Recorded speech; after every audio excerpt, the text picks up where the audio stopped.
Latest data from Zero Small Business Index is showing sales fell 1.5% in September. That is down from 4.3% in the first half of 2023. Now, the CEO of Small Business Voice, Max Whitehead, is with us on this. Max, very good morning to you. Good morning, Mike. What would your read be at the moment for small business? I mean, are we doing it tough, really tough, incredibly tough? What's the feel? Absolutely. On the ground floor, we're feeling that is tough. We've got inflation, we've got high interest, high inflation, and high wages growth. So things aren't very rosy for small business. But, Mike, there seems to be one thing I think comes down to this, and I'm hoping it's only temporary, and that's the election.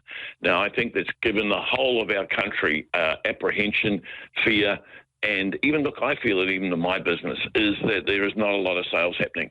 And the reason is I would think that people are holding back. They're very cautious at the moment. Yeah. And, look, we've gone through the election, come out the other side, and we still don't have a final outcome.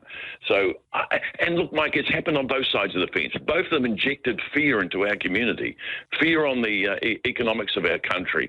And both of them are guilty of the same. But the third of the people that voted for Labor, they listen to the Labor politicians saying, oh, look out for those other guys when they get in, and vice versa. We were told, geez, the economy's in a mess, and look, it is. And look what the other side have done. We need to fix this, and we're going to get in there. But the negativity of both sides saying to the other, well, they don't even know what they're talking about, has really not given the country a lot of hope for the future. And small businesses are suffering because they're at the front line. Very well said. I think potentially in 2 or 3, 4 weeks' time, we might be able to get you on and you say something different once we get something a bit concrete and we see a few policies in place. I note there's a regionality thing here and a sector thing here as well. Not everyone's doing bad, not everyone's doing well. Yeah, and I noticed the same. So down in Taranaki, obviously, we had the oil and gas, which all crashed down, but that was a long time ago. And why that's suffering now, I wouldn't mind betting, is the dairy industry's gone through some hardship in their prices. And, of course, the Hawke's Bay, they've gone through some very difficult times and perhaps pulling themselves out of there. So that's why those probably differences are there. So it is interesting if you break it down region to region.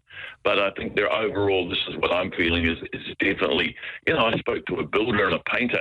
We had coffee a while back because they didn't have a lot of work on. And they're feeling it now. A mechanic told me that he's feeling it. You just go to cafes, they're quieter than they used to be. So really, it's happening on the ground floor, and I reckon that's the real thermometer of our economy. Good stuff, Max. Appreciate your insight. Max Whitehead, who's the CEO of Small Business Voice, with us this morning. It's 19 minutes.